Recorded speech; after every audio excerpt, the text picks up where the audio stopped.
Gente, bom dia então, bom dia a todos e todas, bem-vindos e bem-vindas. Essa mesa de agora está abrindo o segundo dia do nosso evento, com o título de A Política, o Teatro e o Cinema, 70 anos de drama em cena, de Raymond Williams, um evento que a gente está organizando, que é para comemorar os 70 anos de publicação desse livro, que é um autor muito importante, não só para o nosso departamento, mas principalmente para a área do estudo da crítica cultural materialista. Então, o evento abriu ontem, a gente já teve uma conferência de abertura com a professora Maria Elisa Savasco e uma mesa de apresentações de noite. Hoje a gente está abrindo essa segunda mesa com o Fernando e o Jonathan, e só passando os próximos eventos, que ainda às 7h30 a gente vai ter uma outra mesa com a presença das professoras Maria Silvia Betti e da professora Ana Portit. Amanhã, que é o último dia do evento, às 10 a gente tem uma outra mesa com a professora Maria Pilar, daqui, e com o Leandro de Biriçá. E às 7h30 a gente tem a conferência de encerramento com o professor Marcos Soares. Então hoje a gente vai ter, como eu já falei, as falas do Fernando e do Jonathan. E eu vou estar aqui, meu nome é Bruno, eu não me apresentei, fazendo a mediação. Então a gente vai começar com o Fernando, eu vou apresentar cada comunicador vai ter 30 minutos para a gente apresentar, eu vou meio que dando tempo, quando faltar 10, quando faltar 5, eu dou o sinal para vocês. Então, o primeiro a falar, como eu disse, é o Fernando Bustamante. E apresentando brevemente, o Fernando ele possui graduação em Letras pela Universidade de São Paulo, mestrado em Estudos Linguísticos e Literários e Inglês pela Faculdade de Filosofia, Letras e Ciências Humanas da USP, aqui no nosso departamento, com doutorado na mesma área. Ele tem experiência na área de letras, com ênfase em teoria literária, atuando principalmente nos seguintes temas: marxismo, teatro épico e psicanálise. Ele é autor do livro The Case of Clyde Griffiths, a encenação do Group Theatre e a dramaturgia de Erwin Piscator nos Estados Unidos, que foi publicado em 2023 dentro de uma coleção, foi dentro da coleção, né, dos Estudos Linguísticos Literários, que foi coordenada pela professora Mayumi, que é uma publicação com várias dissertações e teses daqui do nosso departamento. Então, Fernando, boa fala, bom trabalho. Obrigado. Gente, bom dia, agradeço muito os organizadores do evento pelo convite, por todo mundo que se deslocou até esse lugar longínquo hoje para estar aqui. E, bom, quem vai assistir depois, né, a gravação também, né? Peço desculpas se a minha fala for um pouco bagunçada, que nem as ideias que tem na minha cachola. Vou tentar organizar da melhor forma possível. A ideia dessa fala, ela me veio a partir de uma observação que foi feita pelo Graham Holderness no prefácio ao livro Drama em Cena, do Raymond Williams, né, que a gente está comemorando 70 anos aqui nesse evento. Nesse prefácio, o Holderness tem um momento que ele vai falar sobre a discrepância entre a metodologia que o Raymond Williams vai empregar, né, naquilo que foi a sua tese, né, que é o drama from Ibsen to Eliot, que depois vai virar o drama from Ibsen to Brecht, e por um lado esses, né, e por outro lado os princípios organizacionais bem diferentes que vão reger a forma do drama em cena. Então aqui eu cito um trecho desse prefácio, que ele diz assim: no primeiro, drama from Ibsen to Brecht, né, Williams discute a peça Hoppla, Wir leben, né, que a gente pode traduzir como Hoppla, estamos vivos, né, Oba, estamos vivos, enfim, de Ernest Stoller, como produto característico da imaginação de um dado dramaturgo. Todavia, o único texto da peça a ser publicado em 1927 já continha a concepção de como seria a encenação, que era claramente o resultado da colaboração entre Toller e o diretor Erwin Piscator. Muitos dos detalhes que Williams menciona como condições textuais de uma estrutura de sentimento dramática específica são, na verdade, as inovações tecnológicas introduzidas no teatro pela prática de um diretor revolucionário, em vez de elementos peculiares da visão de mundo de um dramaturgo expressionista. Em Drama em Cena, no entanto, Williams discute A Gaivota, de Chekhov, sobre a ótica da interpretação de Konstantin Stanislavski. E aí ele cita um trecho, né, do Williams falando sobre a gaivota. O diretor cênico tornara-se um responsável por toda a concepção e criação do espetáculo, diretor ou encenador, que usa o que agora ele pode ver como um roteiro, em vez de uma obra final, criando a partir dele a sua peça. sem o talento de Stanislavski, talvez a encenação do tipo de escrita dramática de Chekhov fosse impossível. Então, bom, algumas observações. A primeira, assim, eu discordo assim, um pouco sobre exatamente a formulação do Holden, mas principalmente no que ele fala sobre a questão das inovações tecnológicas, né?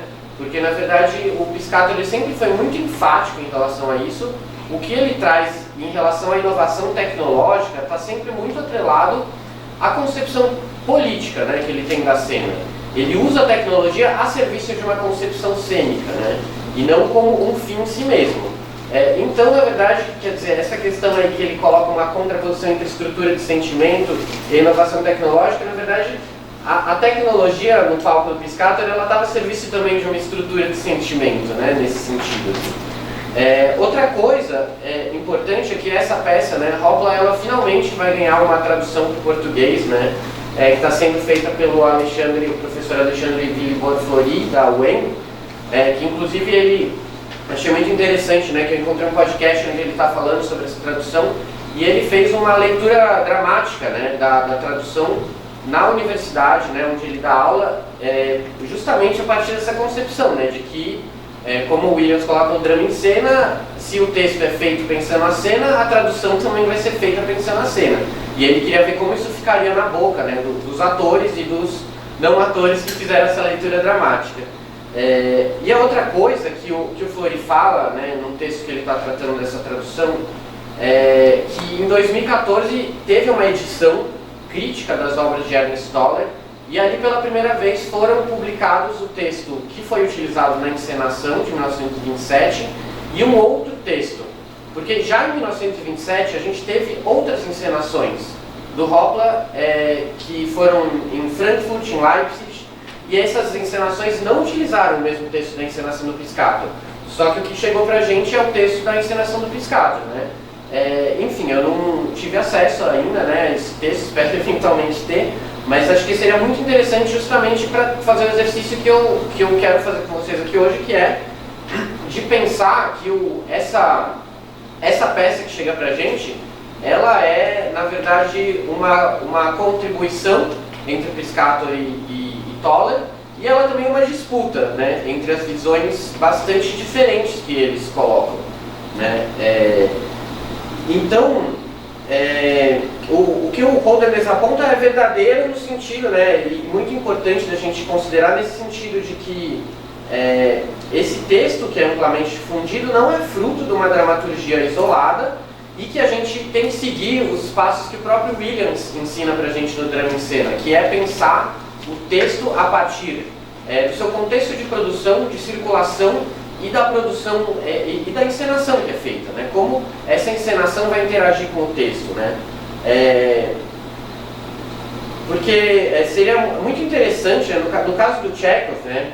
Ele fala que seria impossível uma encenação sem o Stanislavski. Na verdade, bom, seria impossível, seria muito diferente, né? Inclusive, a Gaivota ela estreou em 1896 em São Petersburgo numa montagem anterior, né? E seria muito interessante a gente saber mais detalhes sobre como foi essa montagem, porque o Chekhov ele precisou ser convencido pelo Stanislavski, né, para que o Teatro de Arte de Moscou fizesse em 1898 a encenação em Moscou, que consagrou a peça, consagrou o Stanislavski e o Teatro de Arte de Moscou, né, e trouxe, né, essa fusão aí entre Stanislavski e Chekhov que foi tão importante para a dramaturgia e para a encenação até hoje. Agora, mesmo no caso do Chekhov e do Stanislavski, não foi uma relação harmoniosa 100%, né? O próprio Williams cita no drama em cena, aqui eu estou citando Williams. Também devemos nos lembrar que quando o Chekhov viu esse tipo de produção, ficou bem agitado e insistiu no fato de que alguns trechos encenados não eram de fato sua peça. Então é interessante a gente ver aí que, digamos assim, se inaugura também, né, essa questão do encenador como um coautor da peça, né? Que quando ele vai colocar em cena, ele vai fazer coisas que às vezes os próprios dramaturgos vão falar, peraí, isso que você está fazendo não foi o que eu escrevi, né? E no caso do Toller e Piscator, esse conflito, para mim, na minha opinião, vai ser bem mais intenso, justamente porque são concepções artísticas mais diferentes, né, entre os dois que estão em conflito, ainda que politicamente eles tivessem uma grande afinidade assim, né, em relação ao objetivo político do teatro. E aí, para pensar nessas tensões, eu queria de novo pegar um texto do Williams, né, e dar um passo atrás, usando para esse texto o teatro como fórum político, né. Foi um dos últimos textos do Williams sobre teatro, que foi publicado póstumamente, e que ali tem reflexões bem importantes para a gente pensar nessa síntese que a gente vê no Hoffmann.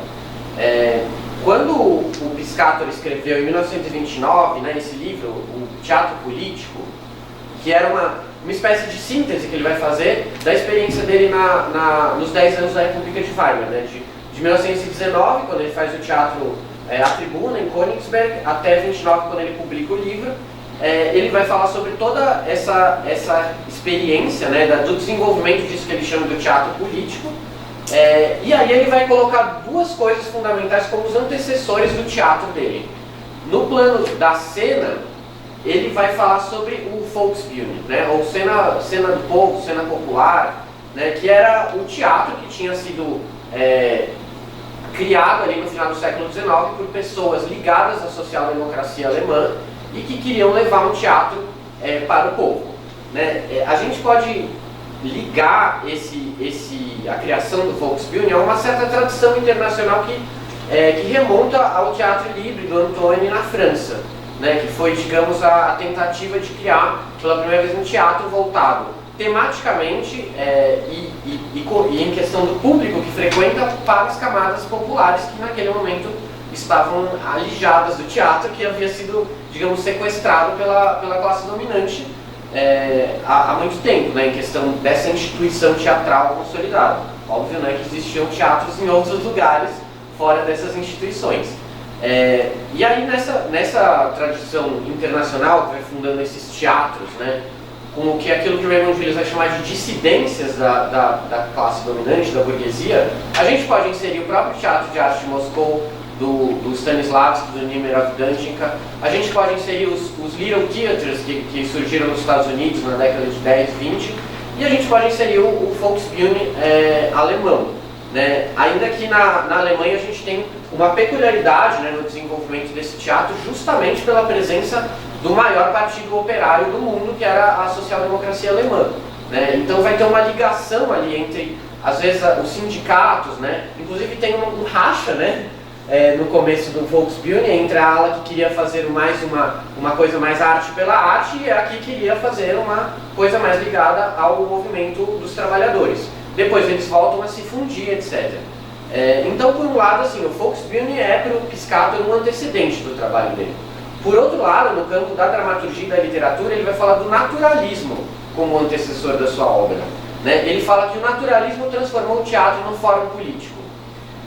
E aí no naturalismo alemão, né, ele dá uma grande ênfase para a encenação da peça Os Tecelões, do Hauptmann, né, que foi uma peça que foi inclusive proibida pela polícia, porque ele tratava da revolta dos Tecelões da Silésia de 1944, e era uma peça que tinha um grande poder, né, agitativo, político, né, e aí justamente a polícia, o Piscator até transcreve um trecho da passagem da polícia, né, justificando a censura, falando isso, que os trabalhadores podiam em cena identificar as suas próprias condições de vida, que não tinham mudado muito, e que isso poderia ser uma peça de propaganda social-democrata.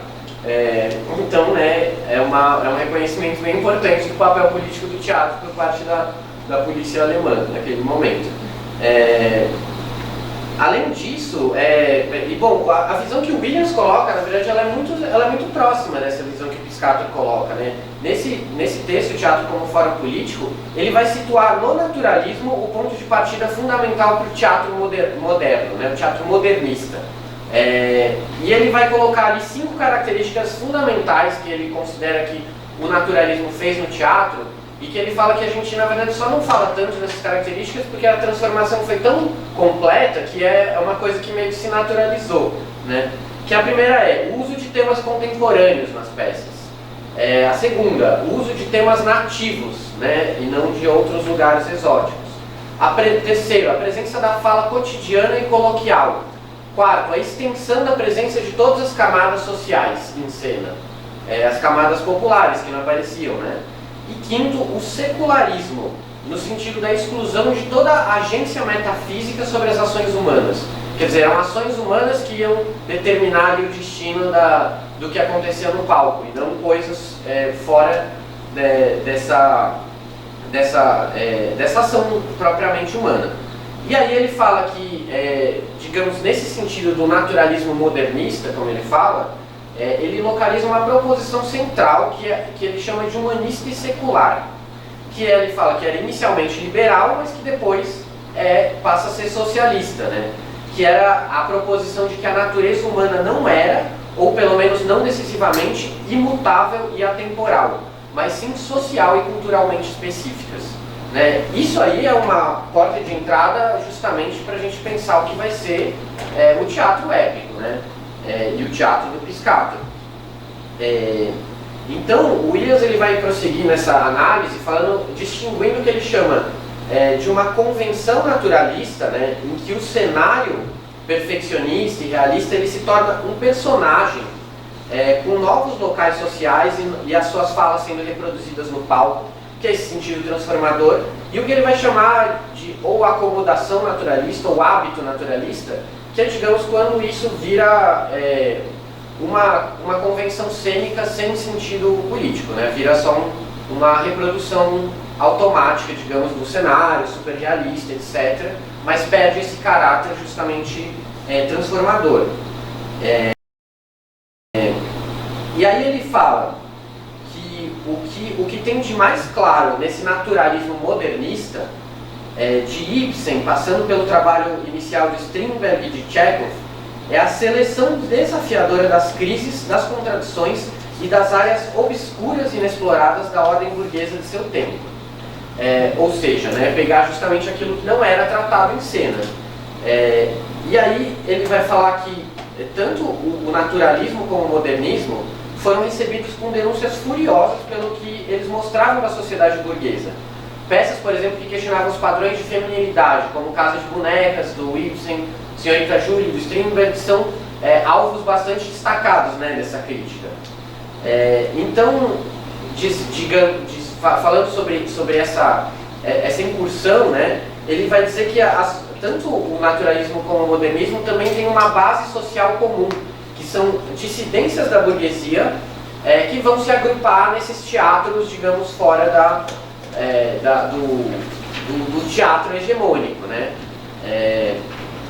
Agora, o que o Williams fala é que tem um determinado momento que esse naturalismo chega num impasse, que é aquela discussão, né, bastante já feita, assim, justamente que o ambiente doméstico, o ambiente privado, vai ter um limite para contar essas contradições sociais, né? Que esse ambiente doméstico burguês ele era fisicamente convincente, mas ele era intelectualmente insuficiente, porque essas crises sociais e econômicas elas tinham um efeito sobre esse ambiente, mas elas vinham como notícias vindas do mundo exterior, de fora da cena, vistas pela janela ou gritadas da rua, né, como ele diz. E aí ele fala que cada um dos três grandes naturalistas buscou experimentar com o objetivo de superar esses limites. O Ibsen e o Chekhov, por um lado, ele fala que usam imagens que estão além do ambiente privado para sugerir que forças maiores estão atuando. Aí ele dá como exemplos o Pato Selvagem, do Ibsen, ou o Jardim das Cerejeiras, do Chekhov. E o Ibsen, especialmente nas últimas peças, e por outro lado o Strindberg, inauguraram métodos que seriam centrais depois para o desenvolvimento do expressionismo, né, mais na questão justamente do registro da linguagem. Assim. Então ele vai pegar a partir disso e vai falar que, para além dessa crise, tinham dois caminhos, que aí ele já desenhou quais são os dois caminhos. Por um lado, o drama poderia se tornar público novamente e reverter essa evacuação que a burguesia tinha feita, né, para os ambientes privados, ou ele poderia mergulhar na subjetividade, se retirar da representação consciente da vida pública e procurar meios para expressar os conflitos internos e inconscientes.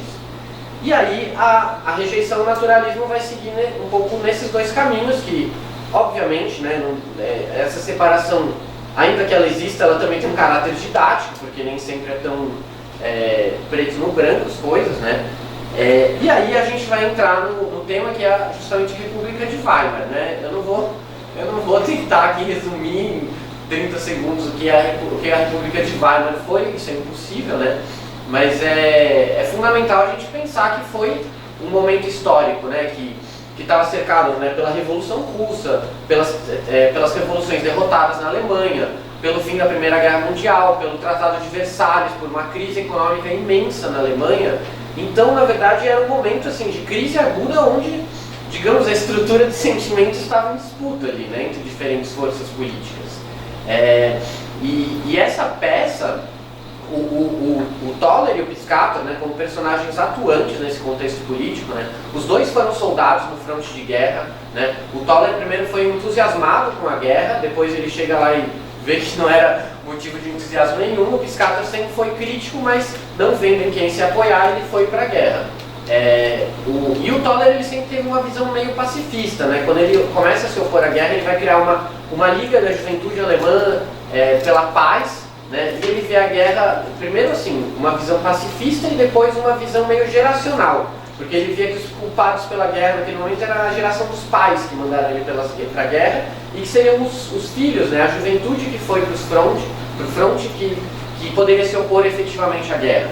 Né? Aí ele vai ser preso, né? O Toller vai participar da derrotada República da Baviera, vai ser preso e na cadeia ele vai se tornar um dramaturgo muito famoso.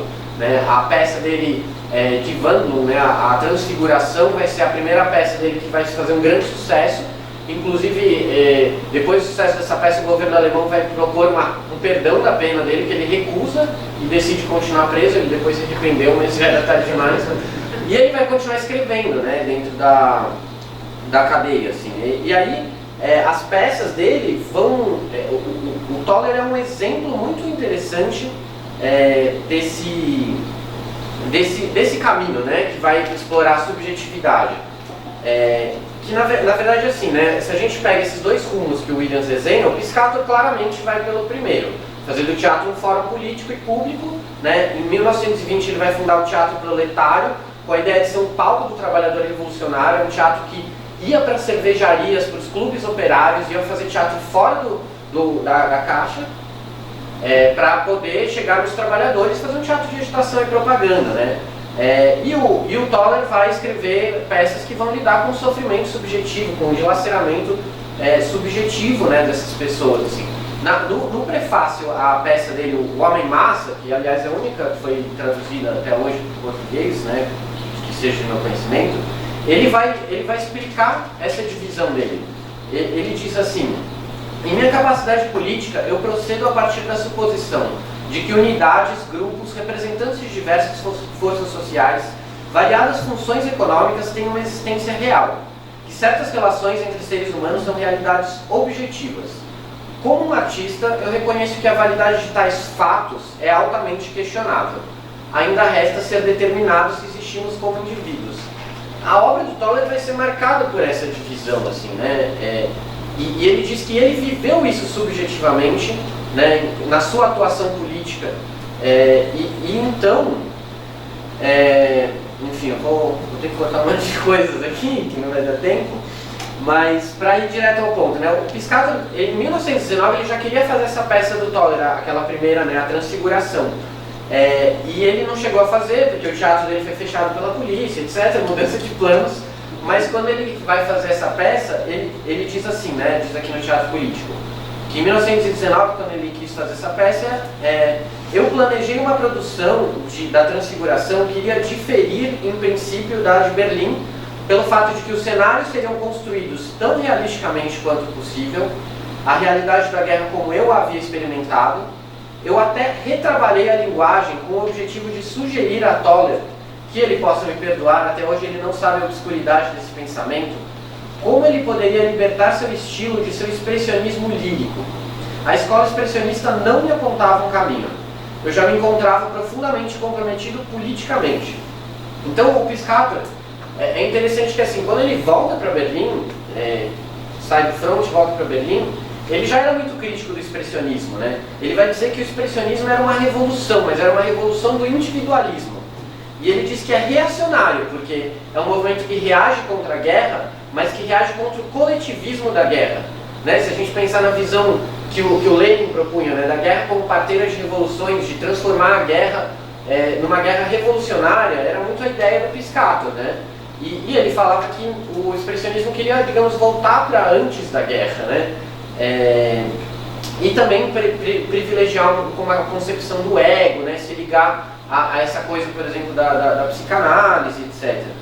Então ele fala que o Van Lungen foi uma mistura, né, de uma experiência pessoal do Toller, né, que era lírica, a experiência do destino, que era dramática, e a experiência política, que era épica, né? Bom, quando eles vão... quando o Piscator vai abrir o seu teatro, o Piscator Bühne, em 1927, ele queria abrir com uma revista política, né? Eu não vou entrar muito no contexto desse teatro, é interessante ver assim, que foi um teatro que foi financiado por um burguês, né, que era o Katzelenbogen, não sei como falar o nome dele, mas era o marido da Tila Durie, que era a matriz que viu o trabalho do Piscator, que foi trabalhar com ele, e o cara era dono de várias cervejarias, ele financia o teatro contanto que não tivesse revolucionário no nome, né? Aí o Piscator põe o nome dele, e o pretexto do Piscator ele fala, não, quando eu falo Piscator todo mundo já sabe o que está falando.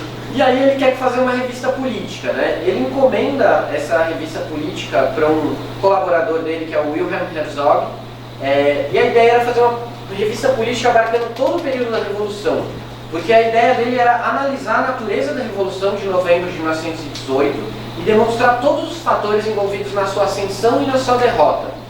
Só que as primeiras cenas que o cara entrega não agradam ao Piscator e ele resolve usar a peça do Toller. Porque o argumento do Toller, ele fala, daria para fazer essa revista política. Qual era o argumento da peça do Toller?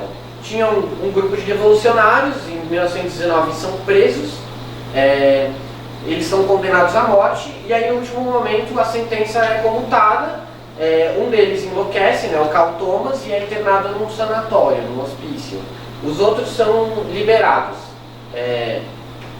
O Killman, né, um desses presos, ele vai... vão passar 8 anos, né? Ele vai ser liberado, o Carl Thomas vai ser liberado em 1927, e aí, nesse momento, em 1927, um dos caras que estava preso com ele, que era o Killman, virou ministro de Estado, né? O que acontece? O Carl Thomas, ele vai ser esse cara que vai conduzir a gente por esse mundo, né, onde passaram 8 anos. Assim. Então é muito interessante porque o que a peça vai fazer é pegar esse momento, assim, de 1927 e fazer uma anatomia, né, do que era a República de Weimar. Assim.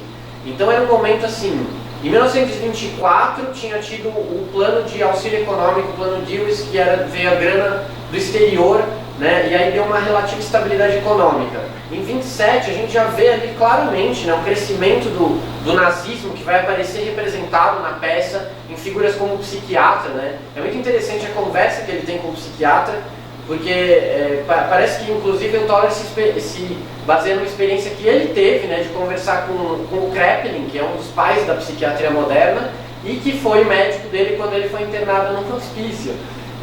E o cara tinha um discurso patriótico, né, como vai ser o médico da peça, assim, que vai falar sobre a purificação da raça, sobre a necessidade de esterilizar pessoas como Carl Thomas. Enfim, a gente não vai ter tempo de analisar muito detidamente a peça, né? Mas o que acontece é que a gente vai vendo na peça essa combinação de coisas. Por um lado, por exemplo, o filme é utilizado para dar esse contexto político, né? Então, por exemplo, os 8 anos que vão entre a prisão do Carl Thomas e a sua liberação são representados num filme de 7 minutos. Para esse filme foram criadas equipes, né? Tem uma equipe que foi só nos arquivos, procurar imagens de arquivo para retratar esses anos. Teve outra que filmou 3.000 pés de filme para poder fazer uma edição e apresentar isso, né? Então foram uma semana de pesquisa histórica, depois esse filme, né? E aí esses momentos de filme vão sendo, que são evidentemente uma marca, né, também do Piscator, né? O próprio Toller coloca na peça, mas o desenvolvimento da forma como o filme vai conduzir esse contexto tem muito a ver com essa contribuição do Piscator, né? Tem outra parte do filme, por exemplo, que vai aparecer uma personagem, a Eva Berg, que era uma das prisioneiras, e aí para mostrar toda a mudança que foi na vida das mulheres durante esses 8 anos, que foi um momento que as mulheres começaram a votar, que as mulheres começaram a ocupar mais postos de trabalho, também é feito por meio de um filme, né? Outras marcas que a gente vai ver do Piscator é a questão do cenário, né? Eu trouxe até umas fotos aí do cenário que talvez dê pra gente ver em alguns poucos segundos, assim. Passa aí. Não pode passar isso. Isso aí é no teatro, né? O Piscator, pode passar. Aí, não, pode ir mais pra frente, vamos pegar. Aí, isso é uma coisa do cenário inteiro, né? Eles fizeram um grande andaime, né? De 3 andares com 9 divisões, né? Aqui, tipo, você vê, são 3 de cada lado, desculpa, 6 divisões. E tinha essa aqui do meio, que era uma grandona, onde aqui eles projetavam coisas aqui, né? Tinha vários esquemas de projeção. Tinha uma tela, uma gase que descia pela frente, para projetar pela frente e combinar a projeção com a cena que estava sendo feita pelos atores atrás. Tinha essa projeção no meio, tinha uma tela que baixava. Pode passar aí. Pode passar, pode passar, pode passar. Isso aí é uma maquete, né, feita pelo Traudott Miller, que era o cenógrafo. Aí o pessoal, né, no set. Aí mostra uma das cenas, né, você vê a grade projetada na gase na frente deles, assim, né.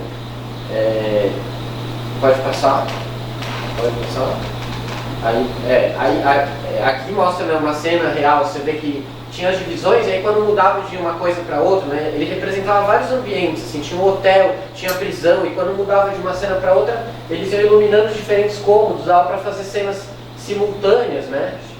E aí nessa parte do meio ia sendo projetadas as coisas, e na próxima mostra que eles também baixavam uma tela para projetar os filmes, né, que você vê um soldado com as medalhas, né, da guerra, as condecorações, assim. Então, toda essa forma, né, tanto a questão do filme, quanto a questão de como os atores iam incorporar, né, o Piscator fala que justamente cada um deles foi feito para atuar, não de acordo, né, com um personagem individual, mas para representar as camadas sociais. Por exemplo, Kilman, né, que vai virar de prisioneiro revolucionário a ministro, representa a social-democracia, né, a ala direita da social-democracia que passa a conduzir a República de Weimar, né. O Carl Thomas, ele representa, e aí teve um grande debate, né, que foi feito entre eles sobre o final da peça.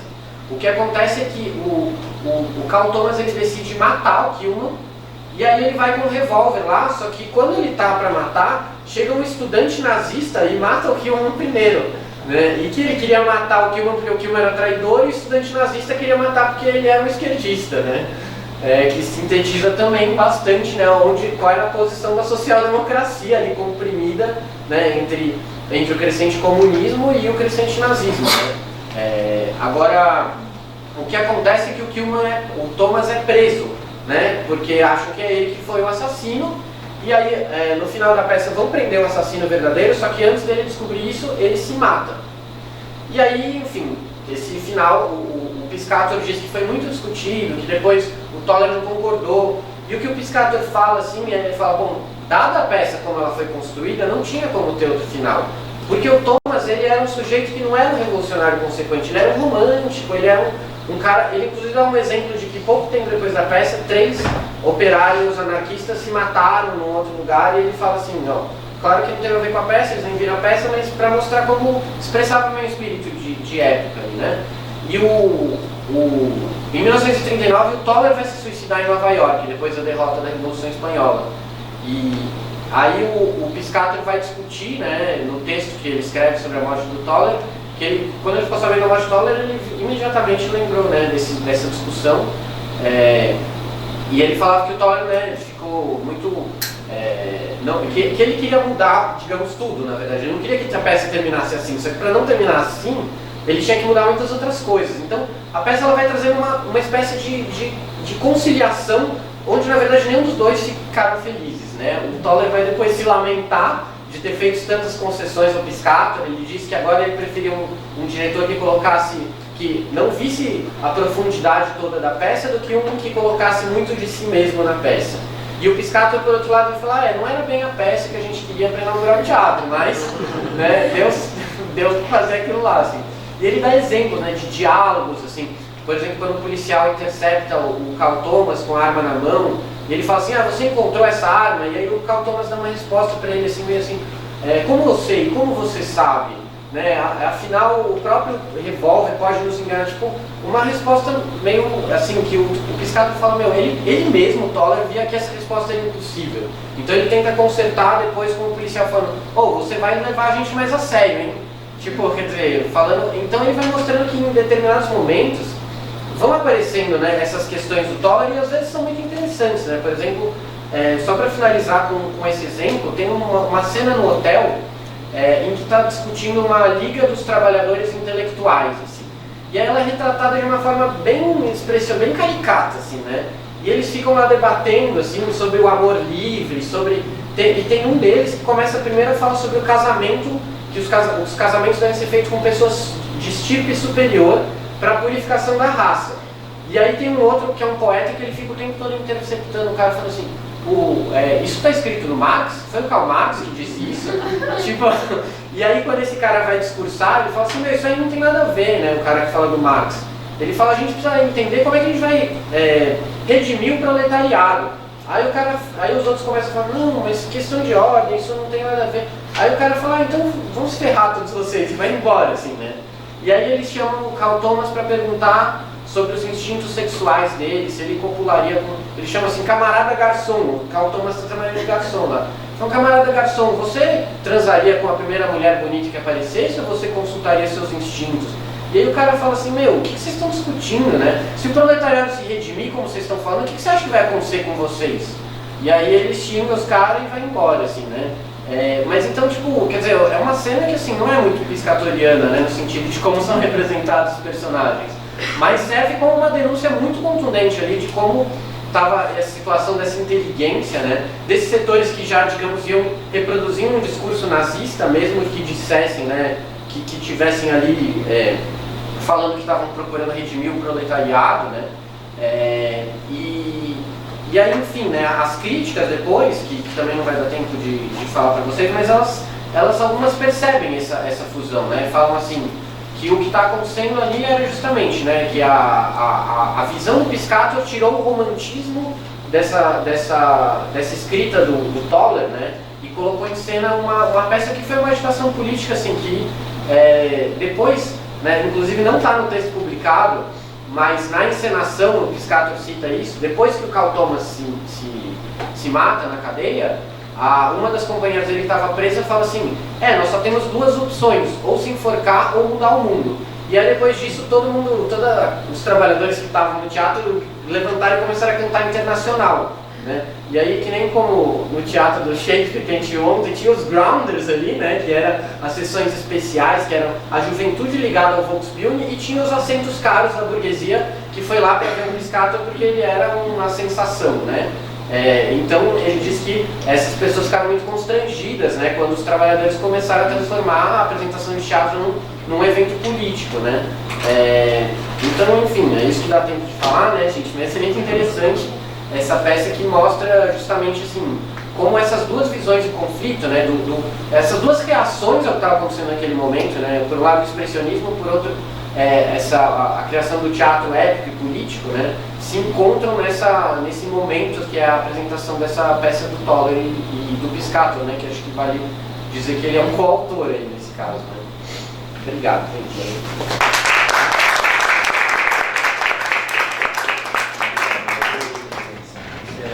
O Jonathan. Eu esqueci de falar da lista de presença, gente. Eu acho que ela já circulou, mas alguém ainda precisa assinar? Não? Para ganhar o certificado. Para ganhar o certificado você precisa de 70%, né? Mas a gente vai ser flexível. Perfeito. Tudo bem se eu desligar o projetor, só para não ficar o Jonathan com o Windows, né? Para a gente consegue. Perfeito. Lembrando também, gente, pergunta, debate, a gente deixa para depois. Então, quem tiver pergunta já pode ir trazendo, já pode ir se preparando. Depois da fala do Jonathan, a gente abre para um debate com os dois comunicadores, a gente até consegue fazer um diálogo nas apresentações. Então, apresentando agora o Jonathan Renan da Silva Souza, que preparou a fala intitulada O Drama Inversa, Dramaturgia do Pós-Guerra, Raymond Williams, leitor do Teatro Moderno Britânico. O Jonathan é professor substituto de inglês no Instituto Federal de São Paulo e doutorando aqui também no nosso programa de pós-graduação em estudos linguísticos e literários em inglês. Ele foi visiting PhD student na Royal Holloway University of London, Reino Unido, sob supervisão do Dr. Dan Revelato. Em seu doutorado, pesquisa as obras de John Osborne, John McGrath e Carol Church. Eu já vou avisando que talvez a história do tempo, mas não precisa pode. não. Pode. Bruno, coloca a hora. Bom dia. Eu espero que a fala não seja uma espécie de anticlímax, né, depois de tudo que o Fernando falou, porque eu vou tratar um pouco de um autor mais conservador, mas também a gente vai se aproximar de várias formas, e já tem até perguntas depois do debate, mas uma delas é o fato também de tratar de duas formas, no caso o drama inverso e o chamado teatro moderno, e também dois autores, no caso o T.S. Eliot e o John Osborne. Então eu fiz uma fala, eu vou pular várias coisas já, porque eu vi que é muita coisa, espero que não fique muito chato e tal, mas aí pelo menos as ideias ficam um pouco mais organizadas.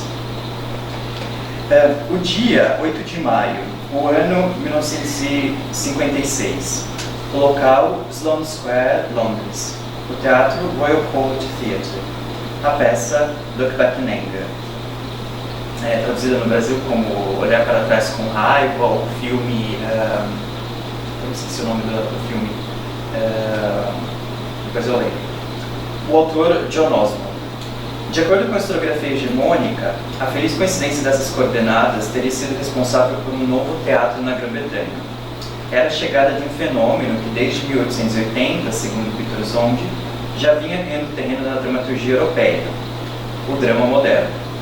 Da estabilidade de uma forma ideologicamente conveniente à burguesia e seu desejo de representação no palco, isto é, o drama, passando por sua crise e tentativas de salvamento até o drama moderno, o percurso zondiano nos é muito conhecido, né, no inglês, e inescapável na compreensão da relação entre forma e processo social no campo dos estudos de dramaturgia.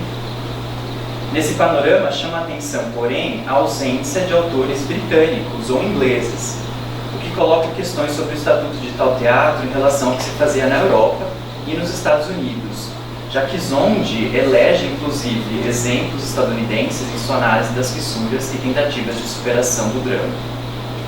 Um olhar para as experiências dos anos 30 na Inglaterra mostra que havia, entretanto, muito mais do que os suntuosos teatros do Soho e de Covent Garden e as peças ligeiras do setor comercial, a maior parte delas esquecida no desenrolar da história. Mas, verdade seja dita, tais teatros constituíam um mainstream, configurando um circuito de grandes proporções que atendia ao público médio e burguês da metrópole, cujo gosto no âmbito da forma era conservador, ao mesmo tempo que na seara do conteúdo, ávido por novidades. Tratava-se do setor que depois, na definição de John McGrath, via Raymond Williams, foi definido como residual diante da emergência do teatro subsidiado, nos anos a partir de 45, que se tornou posteriormente dominante, no setor dominante. Às margens estava o teatro de repertório, uma espécie de teatro de vanguarda que se realizava entre a classe trabalhadora, como as experiências ocorridas em Manchester, no rescaldo da crise de 29, onde, inclusive, a minha fala encontra do Fernando. O que não equivale a dizer que esse teatro londrino e central, a indústria teatral por excelência do ainda Império Britânico, representava apenas um teatro comercial de qualidade inferior, rendido aos imperativos da classe a quem atendia. O meu propósito aqui será demonstrar também o quanto essa e outras leituras precisam ser mais nuançadas, já que perdem de vista aspectos importantes da relação entre dramaturgia, condições de produção e inovações na encenação e performance, ou seja, uma configuração historiográfica mais atenta à totalidade do fenômeno teatral, a exemplo do que realizou o livro que hoje, neste evento, a gente olha com mais detalhe, né, o drama em cena. E eu vou pular toda a parte que eu falo do teatro, da arquitetura do teatro, que não dá para abordar, mas também, enfim, me inspirei um pouco no Raymond Williams, no livro, que faz também essa análise dos edifícios teatrais e de como isso se organizava. Ontem, na fala do Ricardo, ele também tratou isso, no caso do teatro elizabetano. Mas o que eu argumento aqui é que, quer dizer, o drama moderno britânico, como foi chamado, ele se deu no Royal Court Theatre, que era um teatro ligado historicamente também ao mainstream. Então, ele foi considerado o berço do moderno, mas ao mesmo tempo, desde a arquitetura e os autores que por ali passaram, eles estavam um pouco nessa tensão entre o moderno, o avançado, mas também o bastante conservador, que era os teatros comerciais da região do West End. E tendo figuras como o Shaw, que passou por esse teatro. E aí o meu argumento vai um pouco nessas dicotomias, nessas contradições. Ou seja, por um lado, chama a atenção que o que veio a se chamar o moderno no teatro britânico tenha se dado em um teatro arquitetonicamente, historicamente ligado ao circuito teatral mais tradicional e, portanto, com tendência a ser mais conservador, formal e tematicamente. Por outro, é impossível deixar de ignorar que o Royal Court, tanto geograficamente quanto através de certas figuras como Bernard Shaw, estava propenso a destoar da norma. Desse modo, ainda dentro de ou várias outras contradições, não parece tão inusitado que o moderno se daria em outro lugar a não ser no Royal Court. Estudiosos como Stephen Lacey questionam tal marco, esse marco de que uma peça só inauguraria todo um teatro moderno, e ponderam outras possibilidades, como a emergência de Samuel Beckett, o que, claro, não seria... A crítica nunca aceitaria isso, porque o Beckett nem inglês era. Na leitura que falei, colado ao Raymond Williams, a própria peça de T.S. Eliot, Reunião de Família, analisada por Williams no livro, o Drama em Cena, poderia também ser uma forte candidata, sobretudo quando nos atemos às questões formais ali em jogo. A estreia de Look Back in Anger, bem como a publicação seminal de Zonde, que mencionei brevemente, corresponde em termos cronológicos mais ou menos ao momento da publicação do livro de Raymond Williams, Drama em Cena. Nele, o crítico coloca dentro do eixo drama experimental moderno, que é o título desse capítulo, autores tão díspares quanto Beckett, Recht e Eliot. Destaca-se aqui o uso da palavra experimental.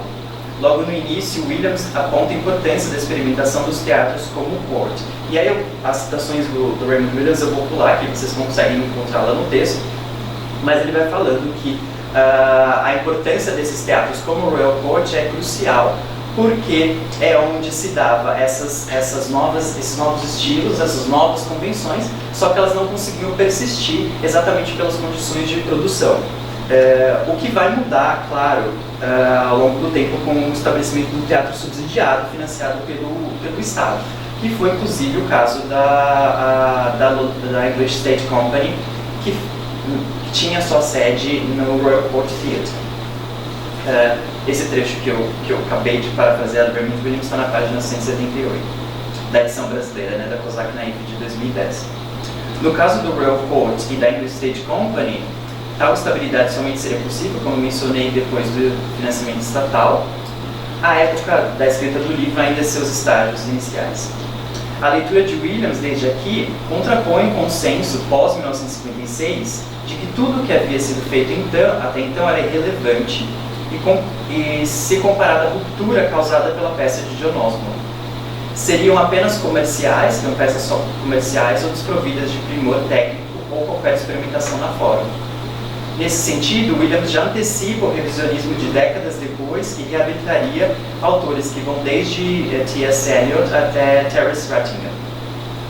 Do mesmo modo, aponta que tais obras são passíveis de serem lidas e estudadas como respondendo formalmente às situações e processos sociais de sua época, capturando certo espírito do tempo que na terminologia de Williams passamos a chamar de estrutura de sentimento. Podemos questionar então se o que a historiografia caracterizou como moderno a partir de 1956 é o mesmo que comenta Zonde, por exemplo, também em 56, mas na Alemanha, ou o moderno experimental que Raymond Williams apresenta em seu livro, de poucos anos depois, mas já formulado desde o fim dos anos 40. Em que pese que o livro é de 54, portanto anterior à peça de Osborne, sua leitura coloca de saída o debate do moderno sob outra ótica, trazendo o autor associado a uma forma dramatúrgica, o drama inverso, que nos anos 50 já era considerada superada.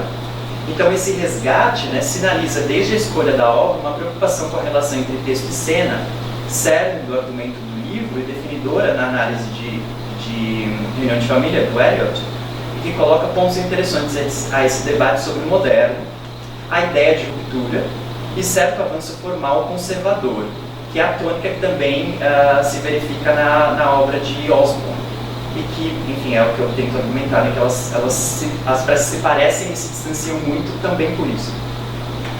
Voltemos-nos com Raymond Williams a um desses antecedentes, então, essa peça do T.S. Eliot. Dentre as 7 peças que escreveu, o Eliot se notabilizou com pelo menos 3 delas, né? Murder in the Cathedral, de 35, The Family Reunion, de 39, e The Cocktail Plot, de 1950. Em termos cronológicos, podemos dizer que ele se alinhou a outros dramaturgos que escreviam no momento do entreguerras. É o mesmo que falamos há pouco, né, que eu disse que dominava o teatro comercial londrino. Na especificidade da forma, Eliot e outros cultivaram um drama inverso, que precisamente nesse momento desfrutava de uma retomada nos palcos, ao mesmo tempo que se singularizava dentre as peças montadas no circuito comercial. Nomes como o de Christopher Fry e sua bem-sucedida The Ladies Not for Burning, de 1948, reafirmariam que a empreitada de Eliot não era apenas uma iniciativa individual. Em verdade, podemos aventar que a escolha do verso, precisamente nesse momento, denotaria certo espírito ordenador do mundo diante do caos social, assinalado por um retorno a estruturas conhecidas e estáveis. E aí eu proponho retomar a peça do T.S. Eliot, resumindo brevemente, assim, para sintetizar esse trecho. É uma peça em que a família aristocrática chega ao filho, Harry, que vai ser o continuador daquela dinastia, né, daquela família. A esposa dele havia falecido, havia morrido. Ele supostamente poderia estar envolvido com esse assassinato, com essa morte. Só que eles todos esperam o Harry chegar, depois esperam os outros filhos, o John e o Arthur, que se envolvem em um acidente. E grande parte da peça é somente a conversa entre a família sobre trivialidades, como se apontar para o jantar, e essa vinda das pessoas que a matriarca espera para dar continuidade, ela morrer em paz. E no fim das contas, o Harry, que seria o sucessor, ele decide ir embora porque ele está absolutamente perturbado, né, digamos. Tal resumo sinaliza o que poderia ser rapidamente enquadrado como um drama aos moldes daqueles praticados no West End por contemporâneos de Eliot, como o próprio Christopher Fry ou Noel Coward, ficou muito conhecido por peças de guerra, né? Ou músicas de guerra, ou Terence Rattinger. Uma das diferenças de Fry e Eliot em relação a Coward e Rattinger estaria não tanto no âmbito dos temas, já que todos eles colocavam o drama tradicional em cena, ou seja, temas da vida privada, da esfera domiciliar, mas no quesito forma dramática, uma vez que a versificação dos primeiros, né, o Eliot e Fry, adicionava um tom poético que não estava presente nos últimos, e muito menos no que se teria realizado posteriormente. Aqui eu estou pensando no Look Back Nender. Para além desse dado, o que desestabiliza a compreensão de a peça de Eliot não ser apenas mais um drama convencional é a verdadeira intrusão de figuras mitológicas no seio daquele que é o espaço por excelência, os espaços, né, da família burguesa, a sala de estar na parte 1 da peça e depois a biblioteca na parte 2. A chegada de Harry ao filho, né, o herdeiro, implica também a aparição das Eumênides, que adentram tal espaço, sem, porém, entrar na ação propriamente dita. Então, aquilo que se poderia considerar como próprio da imaginação de Harry, então somente, de certo modo, personifica-se, mas a despeito de não se materializar realmente na cena. Para quem leu o texto do Raymond Williams ou leu a peça, entende que não fica muito claro se as Eumênides estão em cena ou se não estão, se ele está vendo coisas, é tudo muito ambíguo. Raymond Williams comenta, baseando-se nos escritos de Eliot, as tentativas frustradas de colocar tais personagens em cena, decidindo-se posteriormente que elas não aparecessem de fato. Mas a abertura que sua existência, e aqui é o trecho que o Raymond Williams cita o Eliot, falando que tentou colocar isso em cena e achou que ficou meio Disney e resolveu tirar.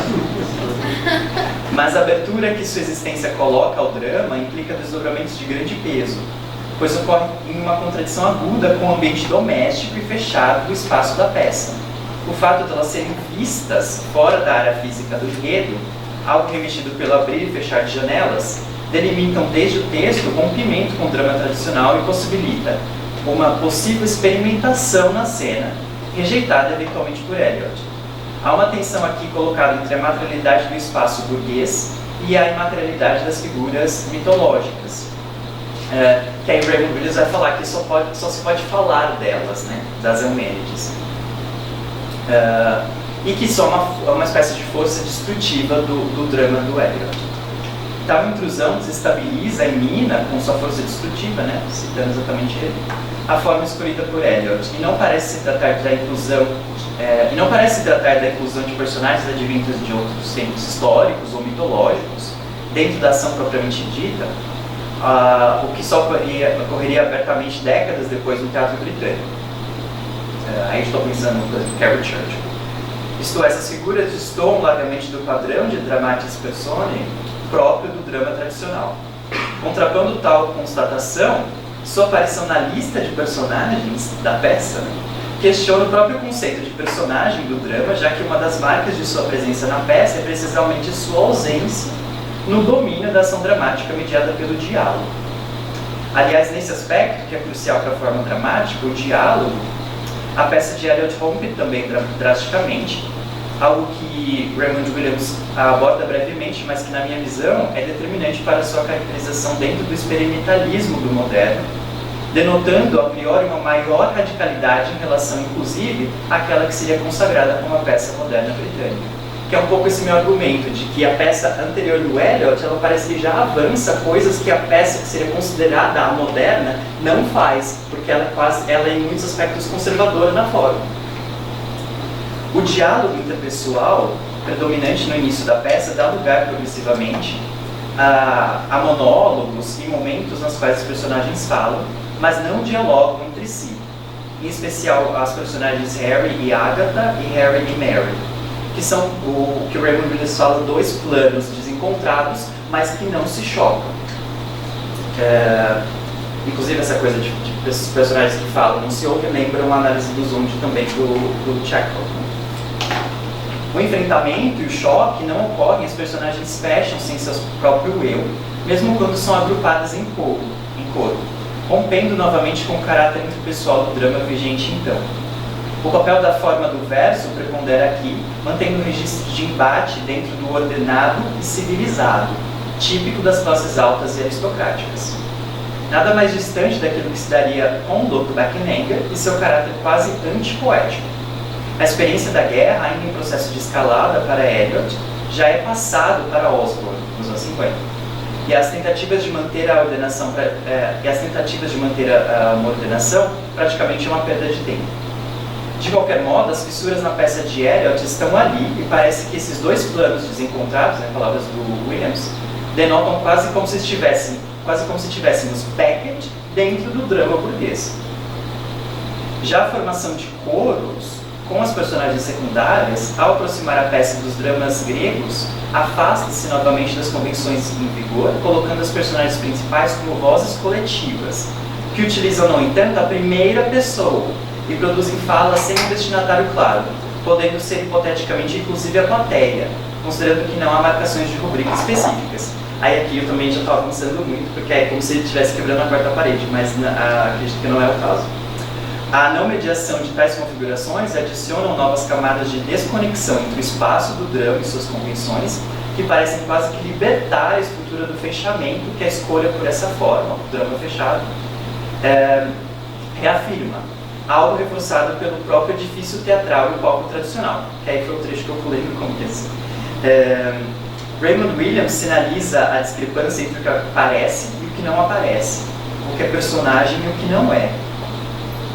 E ele vai falar, né, desses dois níveis, também parafraseando, esses dois níveis e o problema que o Eliot traz, que é um problema do drama na cena.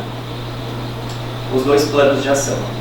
Porém, a trivialidade dos assuntos que se dão em diálogo empolado de figuras aristocráticas e suas preocupações mais diminutas, os jantares e todos estão propriamente vestidos, a aparição das Eumênides insere o drama doméstico num esquema maior das coisas, recuperando do plano da forma uma ligação com o mitológico que escapa às delimitações tradicionais do drama. que é o que o Zond fala, como drama como forma autônoma, né? Que não conhece nada fora de si. Em verdade, essa entrada vem acoplada àquela de Harry, que se tornou uma espécie de forasteiro, figura tão crucial nas peças de Hauptmann e de Maeterlinck.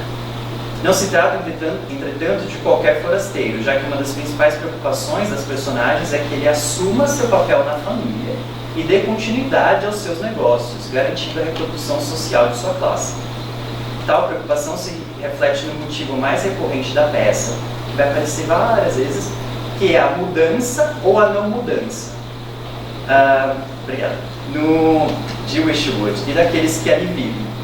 Na forma claustrofóbica em que as personagens alegam nada ter mudado, intromete-se Harry e as Eumênides, trazendo elementos desestabilizadores e agentes de alguma espécie de mudança.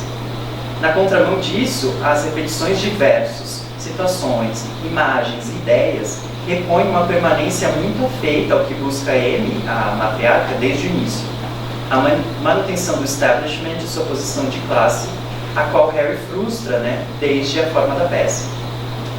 Nesse sentido, o termo escolhido por Williams, experimental, parece capturar habilmente como a matéria social, ela mesma muito instável, avançava para a esfera do drama, desestabilizando e pondo desafios agudos à sua representação.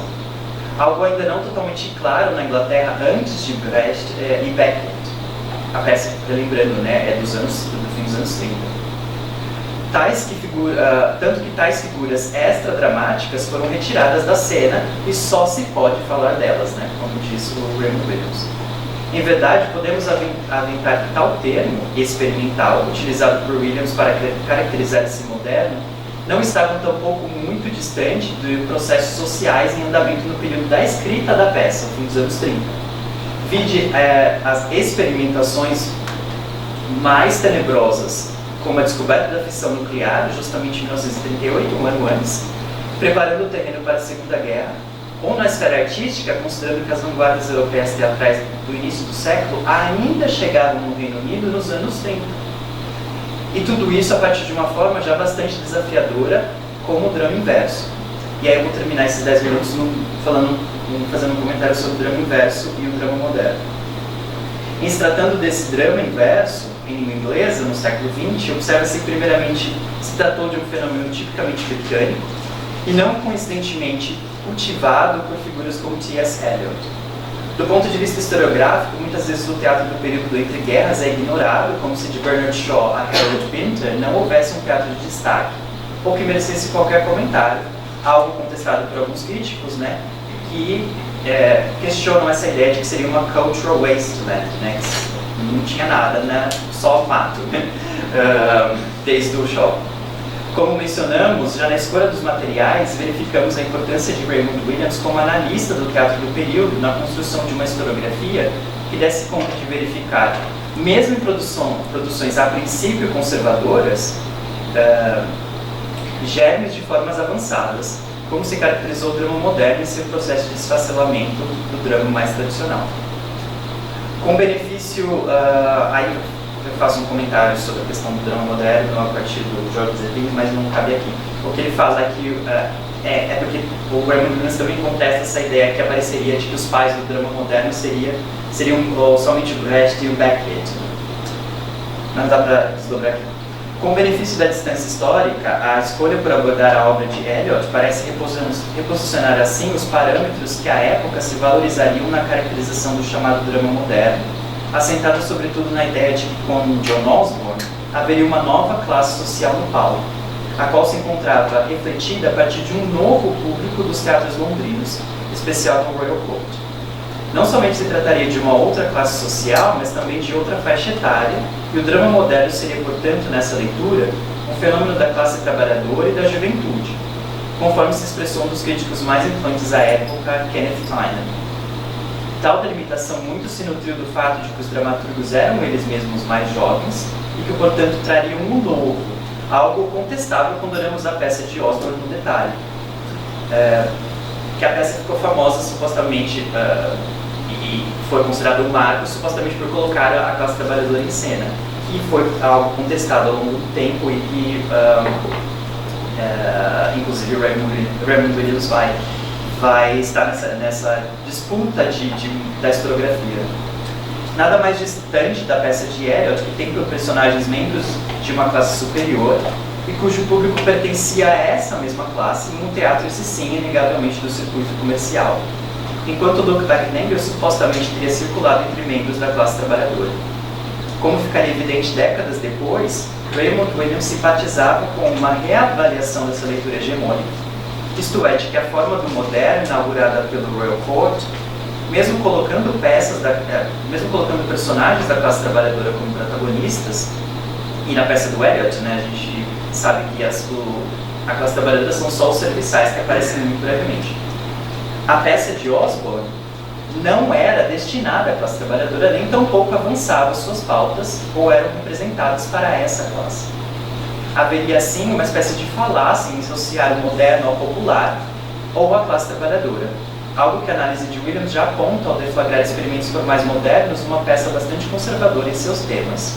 Por exemplo, similarmente, o drama moderno de Osborne estaria umbilicamente ligado ao teatro subsidiado e à construção de uma identidade nacional que perpassava precisamente a ideia de certo avanço, mantendo o establishment.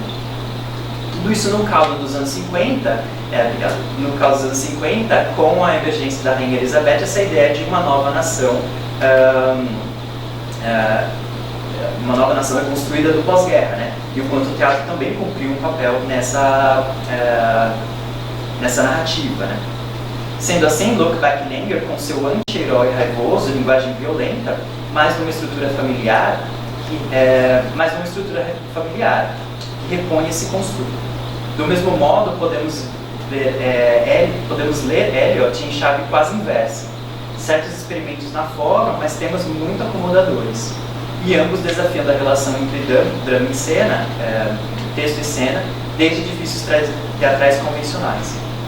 Tendo isso em mente, leituras como a de Williams relativizam o papel cumprido por uma peça, como a de Osborne, a qual, olhado em detalhe, adotava, na verdade, o drama tradicional, só que em outro locus social de personagens empobrecidas, como Jimmy Porter, o protagonista, um jovem trabalhador com poucas perspectivas de ascensão social, algo somente colocado em cena através do modo de produção que estava em mudança para o sistema subsidiado. Já em Eliot, em linhas opostas, parece-nos que a análise de Williams deixa bastante claro que a forma ali se encontra largamente tensionada, com coros, eumênides, um diálogo truncado, porém na representação dos assuntos e temas da classe aristocrática e sua reprodução social, reiterando os valores burgueses dentro do esperado no modelo do teatro comercial hegemônico à época. Do ponto de vista da linguagem, também não poderiam ser mais díspares, já que uma das inovações de Osborne, louvada pela crítica, foi sua linguagem, própria da classe trabalhadora e sem toda a parafernália posh dos dramas tradicionais e suas figuras aristocráticas. Jimmy Porter era, assim, porta-voz literal de um outro registro de língua, até então barrado na esfera dramatúrgica e teatral. Em Eliot, por sua vez, a poeticidade leva o registro ao máximo, tensionando tanto mais as possibilidades de representação em cena, conforme nota Williams, que é bastante crítico, né? Um trecho que ele critica bastante o Eliot, do uso desse registro que se contrapõe em larga medida ao prosaísmo do mundo retratado, no qual mencionamos as preocupações que são as mais triviais para a maior parte das personagens, com exceção de Harry, que é perturbado pelas questões trazidas pela morte da esposa e a volta ao seu passado. E aí tem uma citação que o Raymond Williams vai falar que o drama inglês inverso seria, então, uma tentativa da retomada da figura do escritor. Isso na página 129, e aí mais ou menos com isso que eu vou me encaminhando para o fim. As palavras de Williams soam quase que proféticas quando ele fala sobre isso, e aí ele fala que, enfim, não deu certo com Eliot. E justifica um paralelo que estou traçando aqui, pois o drama pós-1956 viria também da emergência da figura do escritor, que no Royal Court reinava soberano. Toda essa geração ficou marcada pela posição de destaque que tinham e que implicava também confusões na relação entre texto e cena, tanto mais que a essa altura o diretor já tinha certo espaço, e no teatro subsidiado a medição de forças era maior do que no sistema comercial, cuja estrutura submete diretor e autor aos ditames dos produtores. A preponderância do autor, no caso de Osborne, vinha ainda com a etiqueta de jovem escritor, como se isso automaticamente significasse novas formas. Algo desmentido pela análise de Williams e o percurso que tracei até aqui, que sustentou o apagamento da geração do Entre Guerras e suas experimentações. Ainda na questão da classe trabalhadora, em linhas gerais bastante amplas, houve representação de classes mais baixas no teatro inglês do século XX. Elas eram, todavia, relegadas a posições periféricas, como a de serviçais, nas peças de Noel Coward, ou mesmo apenas referenciadas, a exemplo da peça do J.B. Priestley, Está aí fora um inspetor, estreada na União Soviética. O fato de personagens pobres ou da classe trabalhadora protagonizarem peças de teatro era certamente um dado novo, levado a cabo pela peça de Osborne. O horror com que isso foi sentido, sobretudo pela linguagem brusca e sem nenhuma polidez do protagonista, causou um furor digno de nota, replicado por críticos que rapidamente reagiram com um choque. No detalhe da obra havia, entretanto, certos complicadores que a distanciam de uma concepção como a de Zonde do que seria o moderno, ou seja, a partir de um esfacelamento da forma convencional do drama burguês, cujas diversas corrosões desembocariam na abolição de tais convenções e mesmo sua oposição direta, como se daria no épico de Brecht e Piscator, por exemplo. Também a partir do capítulo de Williams, acho que em 5 minutos eu finalizo, verificamos que a peça, na verdade, retoma algumas dessas convenções. A peça do John Osborne. Estruturalmente mais convencional do que se poderia acreditar a partir das críticas, o drama burguês parecia estar em pleno vigor, e uma peça anterior, como a de Eliot, surpreende por parecer tanto mais experimental. Então, o que eu tenho tentado fazer até aqui é questionar um pouco essa ideia do moderno, né? O que é o moderno? As personagens de Eliot, preocupadas não somente com a sua reprodução enquanto classe social, diferenciam-se largamente de Jimmy Porter e seu agregado, membros das classes populares, e que encontram no Jimmy um opositor direto àquelas de Eliot, que são aristocráticas. Há, em contrapartida, na peça de Eliot, uma manutenção de convenções do dramático que interpõe um questionamento. O enredo se dá não na sala de estar burguesa, como aquela de Anne, a matriarca da peça de Eliot, mas na cozinha de Alison, que é uma das protagonistas da peça do Osborne. Similarmente, a estrutura em atos e a predominância do diálogo interpessoal contrabalanceiam a linguagem brusca e não refinada. Já em Eliot, mantém-se o registro elevado e a estrutura, mas rompe-se, conforme dissemos, com o diálogo com a introdução de um coro, por exemplo. Aqui eu estou retomando para finalizar. Do ponto de vista da representação teatral, o foco de Williams no livro, ou seja, como, em quais circunstâncias e sob a égide de quais modos de produção teatral se coloca um texto dramatúrgico no palco, Reunião de Família, muito mais do que Look Back in Anger, parece colocar em xeque os pressupostos do drama tradicional. Em verdade, a impossibilidade de se retratar as Eumênides é comentada por Williams e por outros quando da estreia da peça no Westminster Theatre. Tais figuras deveriam realmente aparecer ou seriam somente projeções de suposta culpa de Harry? Inclusive aqui poderia ter sido até relações com os personagens. Caso sim, que implicações se poderia tirar de tal grau de experimentação que, se por um lado se alinhava a alta cultura provida pelo verso, por outro deturpava uma forma redonda e fechada, cultivada ao longo de séculos e que mimetizava o desejo de estabilidade e sentido da classe burguesa? É uma pergunta, né? Que implicações se poderia tirar disso? Ao eleger Eliot para sua investigação do moderno, no momento em que dali a pouco se acreditaria a Osborne de tal papel, Raymond Williams inicia, a meu ver, ainda que sem saber disso, o que futuramente seria toda a reavaliação historiográfica que buscou melhor caracterizar o fenômeno teatral do pós-guerra para além da importância de um único autor, uma única obra ou a construção de um cânone, que a gente sabe que na área do inglês isso é muito importante, essa ideia de cânone, e para alguns críticos que construíram as bases até hoje para a área. E que o Raymond Williams foi um dos grandes questionadores, inclusive. Para nossos propósitos aqui, isso estabelece Raymond Williams como um leitor privilegiado, já que desde o olho do furacão dos acontecimentos tinha clareza de que a análise dramatúrgica de forma e conteúdo não poderia prescindir de um olhar para a encenação. Tal processo revela muito do texto em si, das condições de produção do teatro, e o quanto uma obra de determinado autor tensiona as convenções na ordem do dia, cristalizam dados da realidade material que podem ser melhor compreendidos a partir desse contato. Em conclusão, os questionamentos advindos dessa leitura de Raymond Williams sobre o processo de construção da historiografia, que é o que eu tentei fazer aqui, implicam, do ponto de vista da pesquisa, rever os pressupostos ideológicos por trás de determinados consensos e reconhecer avanços formais de determinadas obras como a de Eliot, a despeito de a peça retratar membros das classes superiores e atestar certo conservadorismo na forma, que é um pouco esse jogo dialético que eu fiz aqui, espero não ter ficado tão confuso. Replicado nos modos de produção e na configuração do público, dados a serem levados em conta na caracterização do moderno e que já se encontram colocados nesse fértil livro, né, que a gente analisou, estamos analisando, estamos nos aproximando nesse evento. Obrigado. Passei um pouquinho.